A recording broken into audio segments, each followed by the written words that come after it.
बिस्मिल्लाहिर्रहमानिर्रहीम। Dear students, physics grade 10th, topic simple harmonic motion. Previous topic के अंदर हमने सिंपल हार्मोनिक मोशन की फर्स्ट एग्जांपल जो है वो डील की थी, जिसमें हमारे पास था मास अटैच्ड टू अ स्प्रिंग। आज का जो टॉपिक है हमारे पास नेक्स्ट टू एग्जांपल के बारे में जो हमने डिस्कस की थी, जिसमें हमने पढ़ा था कि तीन हमारे पास एग्जांपल थी सिंपल हार्मोनिक मोशन की। पहली हमारे पास थी a spring on a horizontal frictionless surface, और दूसरी हमारे पास थी the motion of ball place in the bowl, और थर्ड एग्जांपल हमारे पास थी the motion of bob attached to the string. तीन एग्जांपल थी। तो आज हमने नेक्स्ट दो एग्जांपल डिस्कस करनी है डिटेल के साथ।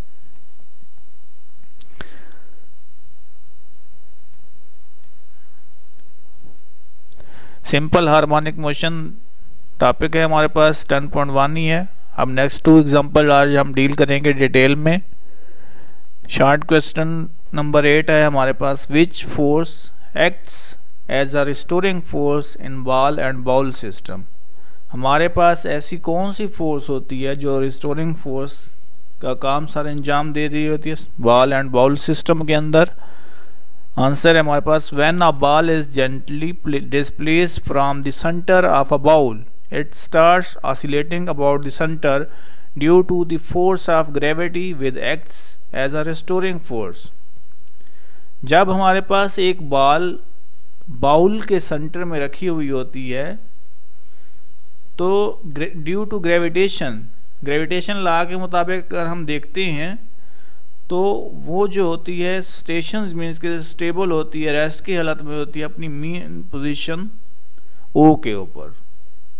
ठीक है, तो उसके अंदर जब हम ऑसिलेटिंग पैदा करते हैं तो वो अपनी एक्सट्रीम पोजीशन के इर्द गिर्द रोटेट करना शुरू करती है, और वो उस वक्त तक रोटेट करती रहती है बॉल जब तक उसके अंदर एक्सेलरेशन मौजूद होता है, और ये एक्सेलरेशन जो होता है रिस्टोरिंग फोर्स की वजह से पैदा हो रहा होता है। एट द एंड हमारे पास जो होता है बाउल के अंदर बॉल एक टाइम स्टॉप हो जाता है और अपनी मेन पोजीशन के ऊपर आगे रुक जाता है। नेक्स्ट है, which force act as a restoring force in simple pendulum. Force acting on the displaced pendulum, the restoring force that causes the pendulum undergo simple harmonic motion is component gravitational force mg sin theta tangent to the path of motion। अब simple harmonic motion की जो third example है simple pendulum, उसमें कौन सी restoring force की वजह बन रही होती है, क्या चीज़ होती है।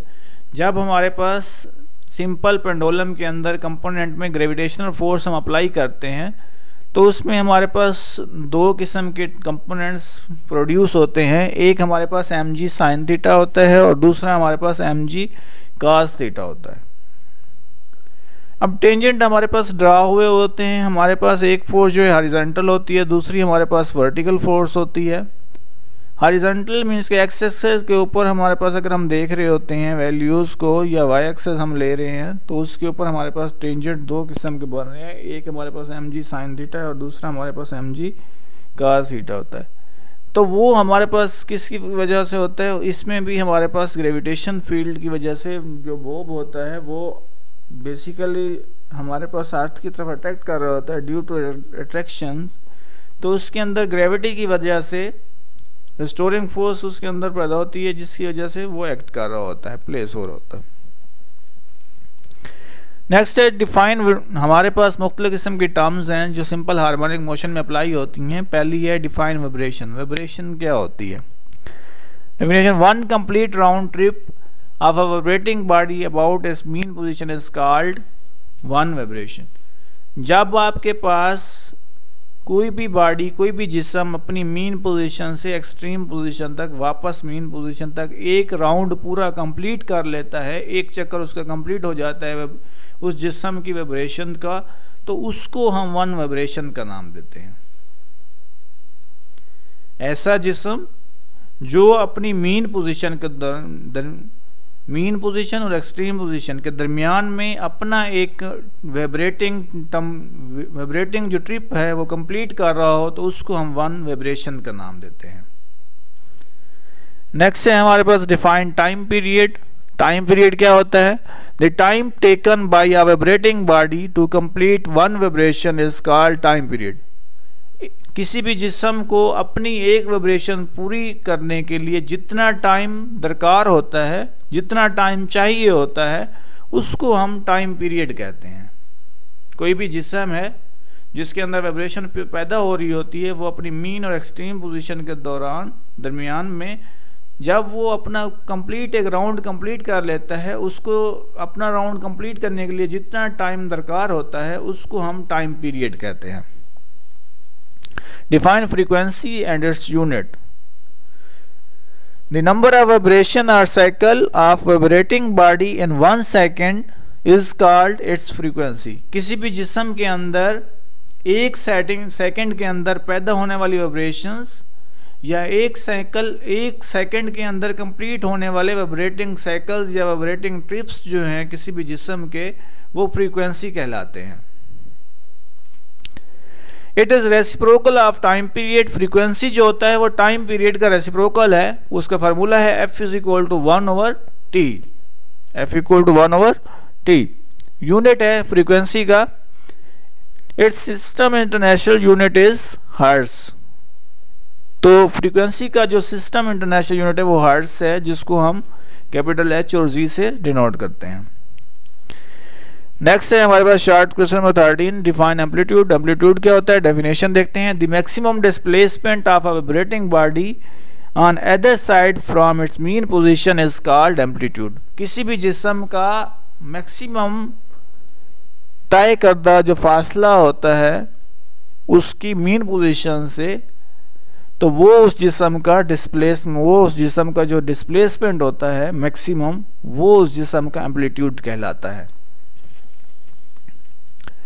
Write the important features of simple harmonic motion. Simple harmonic motion के अहम नुकात जो हैं, important feature of simple harmonic motion are summarise as a body executing simple harmonic motion vibrates about fixed position. System harmonic motion के अंदर ये बात हमें ज़रूर याद रखनी होगी कि कोई भी जिस्म हो वो अपनी फिक्स पोजीशन के इर्द गिर्द, जब भी सिंपल हार्मोनिक मोशन में कोई भी जिस्म जो है वो एग्जीक्यूट करा रहा होगा, तो वो अपने फिक्स पोजीशन के इर्द गिर्द वाइब्रेट करेगा हमेशा। नेक्स्ट है हमारे पास its acceleration always directed toward the mean position.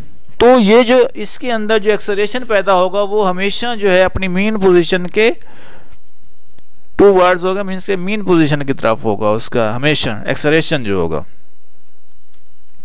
The magnitude of acceleration always directly proportional to its displacement from the mean position। अगर हमारे पास जो मैग्नीट्यूड होगी एक्सेलरेशन की वो हमेशा उसके डिस्प्लेसमेंट की मीन पोजीशन की तरफ होगी। Acceleration will be 0 at the mean position. Acceleration mean position के ऊपर 0 होता है, while it will be maximum eight extreme position. तो एक्सट्रीम पोजीशन के ऊपर एक्सेलरेशन जो होता है वो मैक्सिमम होता है। जब कोई भी जिस्म रेस्ट की हालत में होता है तो वो एक्सेलरेट नहीं कर रहा था, जब वो एक्सेलरेट करना स्टार्ट करता है तब उसके अंदर एक्सेलरेशन प्रोड्यूस होता है। तो जब वो अपनी मीन पोजीशन मीन के ओ के ऊपर होगा कोई भी जिस्म जो है, तो उस टाइम उसका जो एक्सेलरेशन होगा वो 0 होगा। जब वो अपनी एक्सट्रीम पोजीशन ए या बी के ऊपर पहुंचेगा तब उसके अंदर कुछ ना कुछ एक्सेलरेशन जो है वो ऊपर पैदा होगा।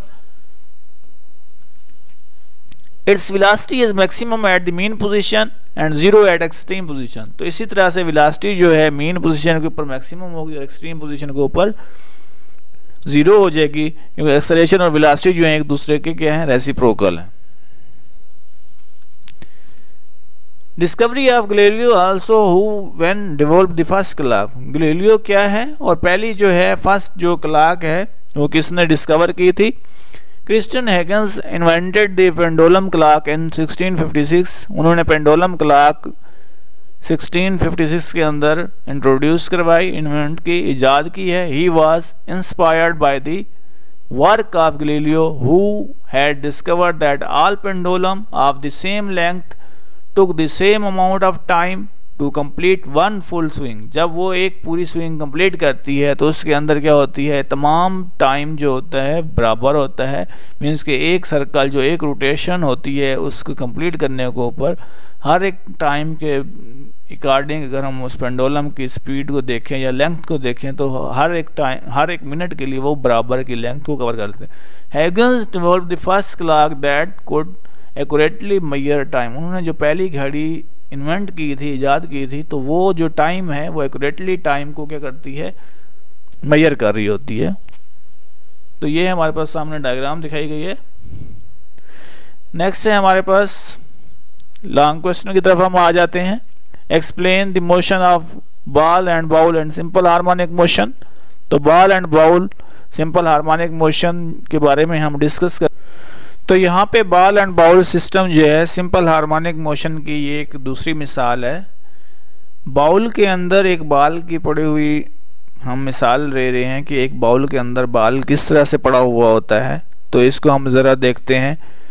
जब भी एक बॉल जो है वो अपनी मीन पोजीशन के ऊपर होता है, मीन्स कि अपनी सेंटर पोजीशन पे होता है, तो उस टाइम जो होता है वो बाउल जो होता है वो अपनी सेंटर पोजीशन के ऊपर जब होता है तो उस टाइम उसके अंदर कोई भी किसी भी किस्म की कोई हरकत नहीं होती। जब उसके अंदर हरकत नहीं होती तो वो अपने सेंटर मीन्स के मीन पोजीशन के ऊपर मौजूद रहता है। जब हम इसको बॉल को एक्सट्रीम पोजीशन से रोटेट कराते हैं, मीन्स के एक्सट्रीम पोजीशन से उसको छोड़ते हैं बाउल के अंदर बॉल को, तो उसके अंदर रिस्टोरिंग फोर्स पैदा होती है। जब उसके अंदर रिस्टोरिंग फोर्स पैदा होती है तो वो अपनी मीन पोजीशन की तरफ क्या होता है, अट्रैक्ट होता है।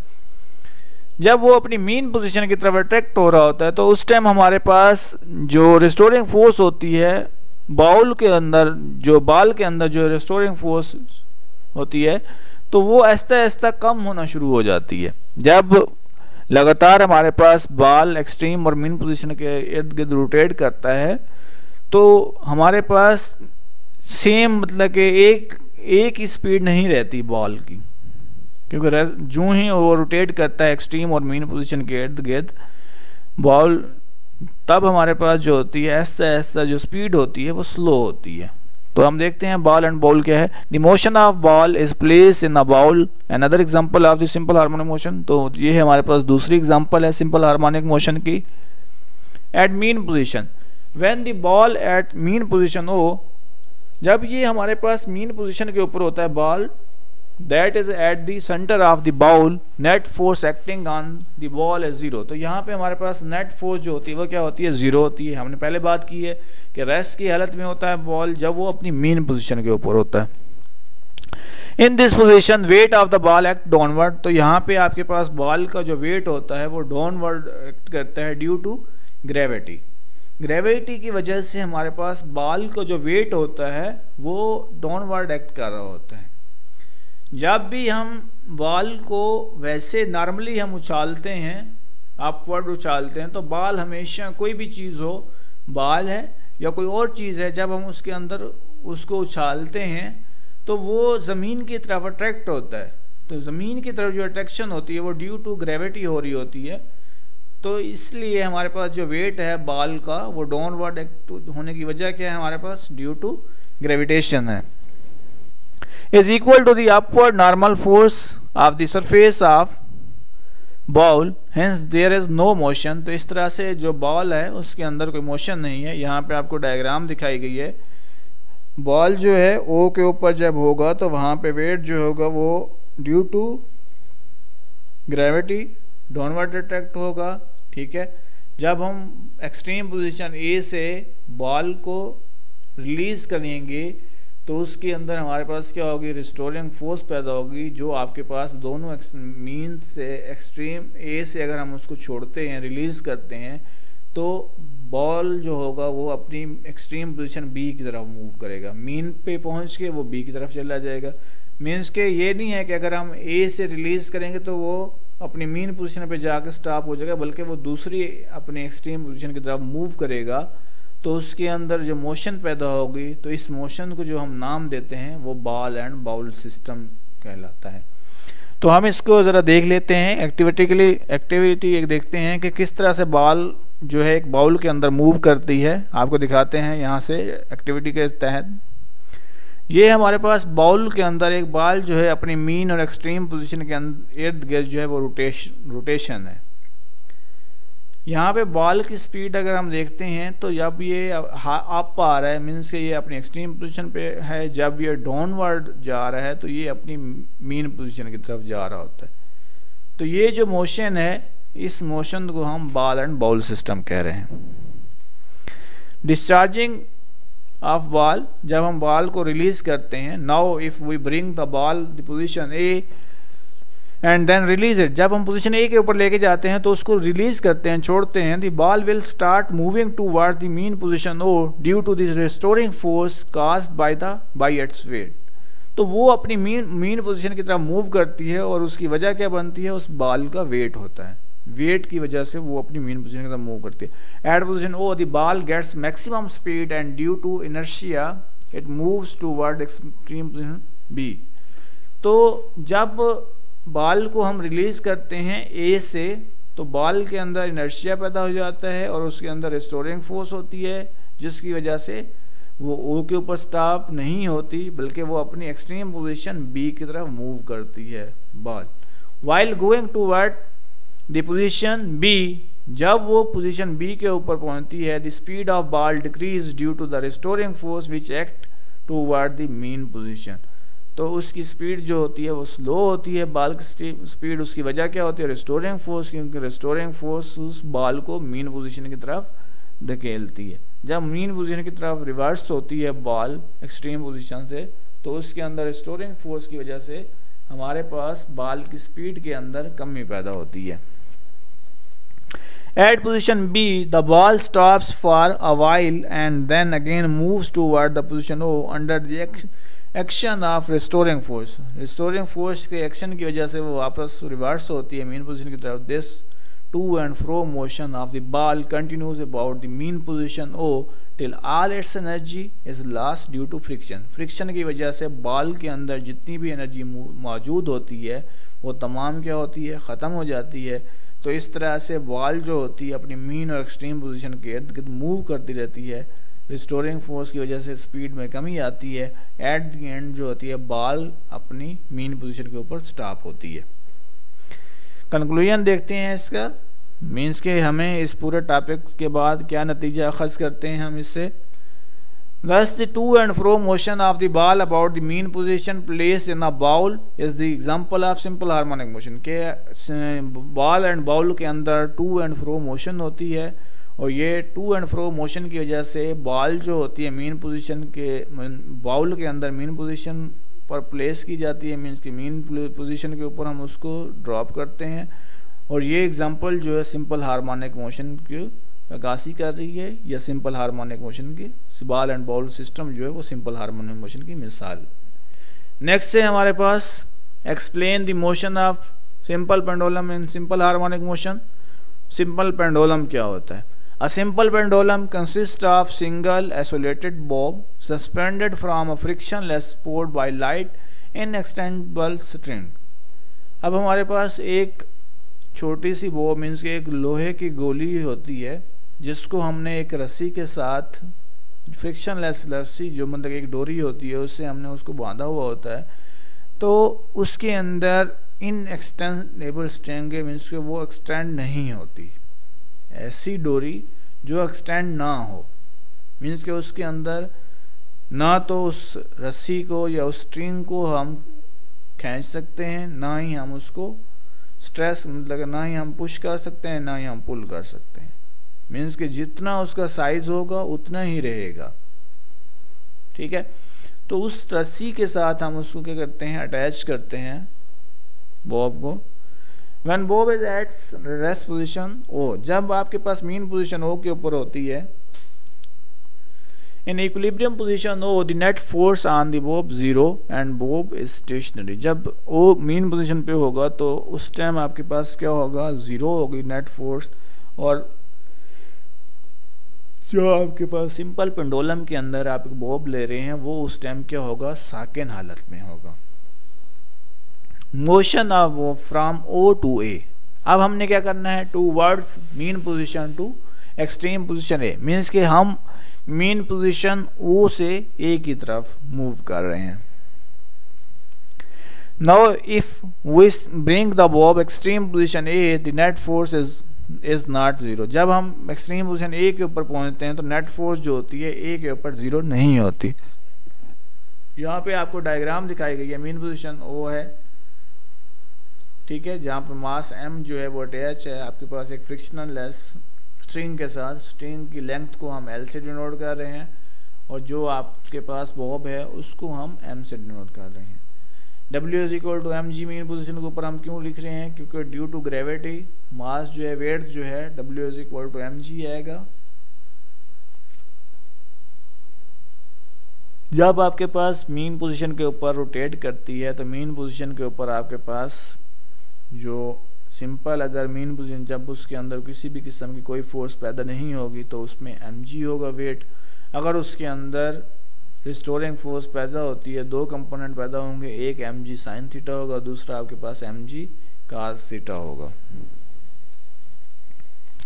The component of weight mg cos theta, there is no force acting along the string as the tension in the string cancel the component of a weight mg cos theta, hence there is no motion along this direction। mg cos theta के अंदर आपके पास string में किसी भी किस्म की कोई force apply नहीं होगी और तमाम कंपोनेंट के वेट को जो वजन होंगे उनको वो कैंसिल आउट करता है mg cos theta जो होता है। तो इस लिहाज से अगर हम देखते हैं तो किसी भी उस सिमत के अंदर किसी भी किस्म की कोई हरकत पैदा नहीं होगी। नेक्स्ट है हमारे पास यहाँ पर आपको डायग्राम दिखाई गई है, मीन पोजीशन से आपके पास बॉब किस तरह अपनी एक्सट्रीम पोजीशन के इर्द गिर्द मूव करता है। अब यहाँ पे इस बॉब से हम एक अंदाज़ा लगा सकते हैं, जब हम एक्सट्रीम पोजीशन से छोड़ते हैं तो उसकी स्पीड जो होती है वो ज़्यादा होती है। जो ही वो अपनी मीन और एक्सट्रीम के इर्द गिर्द रोटेट करता रहता है, एट दी एंड जो होती है उसकी स्पीड स्लो होना शुरू हो जाती है और वो स्टॉप होना शुरू हो जाता है। एक्सट्रीम पोजीशन पे जब होता है तो उसकी स्पीड जो होती है वो ज़्यादा होती है।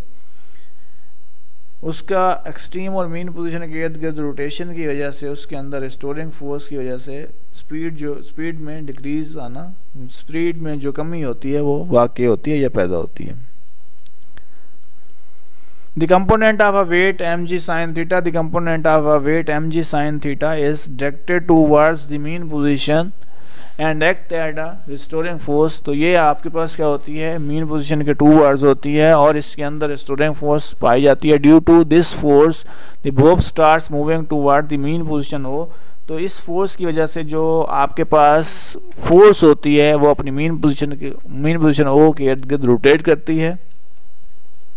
Due to inertia at mean position, अब इनर्शिया की वजह से मीन पोजीशन पर किस तरह से वैल्यू जाती है। At O the bob has got maximum velocity is due to inertia. आपके पास जो पेंडुलम के अंदर हम एक बॉल यूज़ कर रहे हैं लोहे की छोटी सी, तो उसके अंदर मैक्सिमम वेलोसिटी होती है इनर्शिया की वजह से। It does not stop at O, तो ये अपनी मीन पोजीशन ओ के ऊपर स्टॉप नहीं करता, rather it continues to move toward the extreme position B.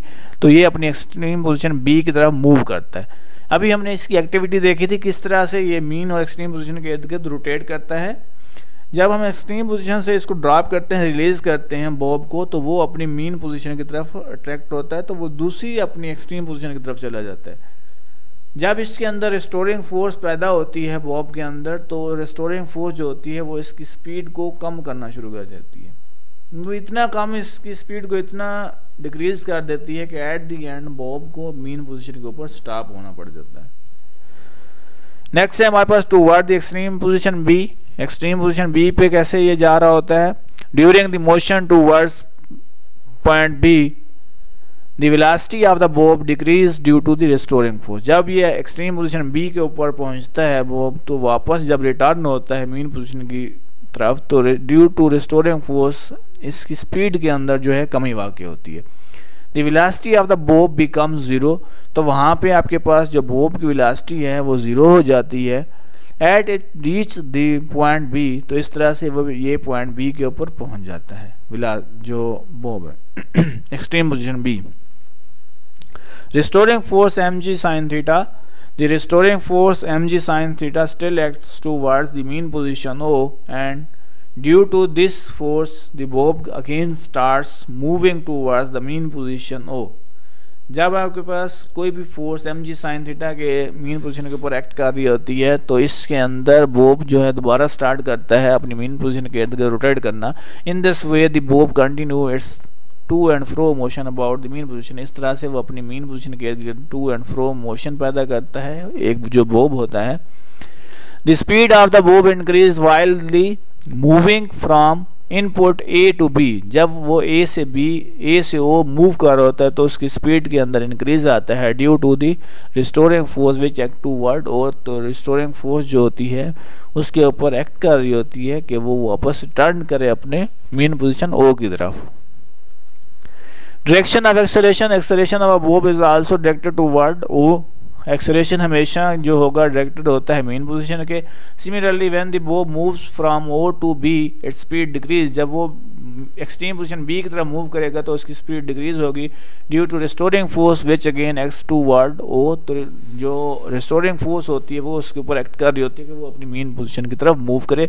Therefore acceleration of bob is again directed toward O, तो इस तरह से जो एक्सेलरेशन ऑफ बॉब होता है वो हमारे पास क्या होता है directed toward the position O. If it follows that the acceleration of the bob always directed towards the mean position हो, तो हमेशा आपके पास acceleration जो होता है वो directed होता है toward the mean position।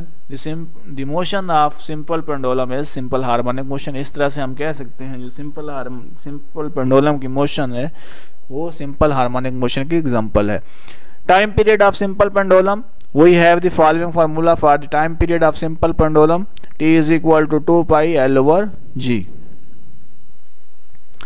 तो यहाँ पे हमारे पास इस फार्मूले से रिलेटेड एग्जांपल हम सॉल्व कर लेते हैं। Find the time period and frequency simple pendulum 1 metre long at the location where g is equal to 10 metre second inverse square. Given data में हमारे पास लेंथ जो है l is equal to 1 metre है और यहाँ पे हमारे पास g जो है वो ग्रेविटेशनल कांस्टेंट है या ग्रेविटेशन हम कह सकते हैं, तो वो हमारे पास एक्सेलरेशन a या g equal to 10 metre second inverse square है। तो टाइम पीरियड t हमने फाइंड करना है, t equal to question mark लिखेंगे यहाँ पे हमारे पास। अब हम फार्मूला लगाएंगे, we know that t is equal to 2 pi l over g। Frequency हमने फाइंड करनी है, यहाँ पे frequency is equal to question mark आ जाएगा। इसके बाद हमारे पास है t इक्वल टू, अब वैल्यू पुट कर देंगे, पाई की वैल्यू 3.14 है, लेंथ हमारे पास 1 मीटर है और g जो है 10 मीटर सेकेंड इनवर्स है। 1 डिवाइड बाई 10 करेंगे तो यहाँ पे हमारे पास आ जाएगा 0.1। अब यहाँ पे सेकंड के ऊपर माइनस पावर जो है सेकंड इनवर्स की है, जब भी किसी चीज़ की पावर माइनस में होती है जब वो ऊपर जाती है तो वो पावर प्लस हो जाती है। अगर आपके पास डिनोमिनेटर में कोई वैल्यू पड़ी है उसकी पावर प्लस होगी, जब हम उस वैल्यू को ऊपर लेके जाएंगे उसकी पावर माइनस हो जाती है। अब यहाँ पे उलट है, तो वैल्यू इन्वर्स में है, जब इसको ऊपर लेके जाएंगे तो ये प्लस में आ जाएगी। t is equal to 6.28 multiply under root 0.1 second square. अब हम 0.1 सेकेंड स्क्वायर का जब स्क्वायर रूट लेते हैं तो हमारे पास आ जाएगा t is equal to 6.28 multiply 0.3162।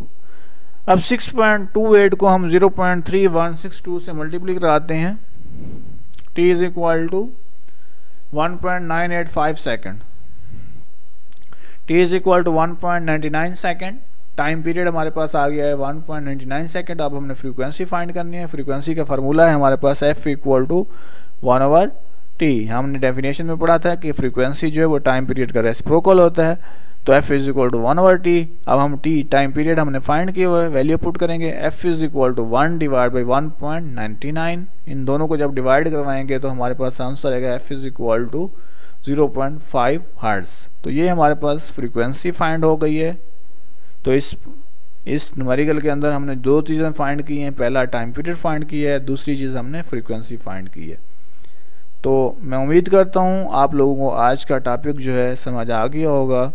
आप लोगों ने ये तमाम सवालात एहतियात के साथ अपनी नोटबुक के ऊपर राइट करने हैं और इन तमाम सवालात को आप लोगों ने अच्छे तरीके से याद करना है।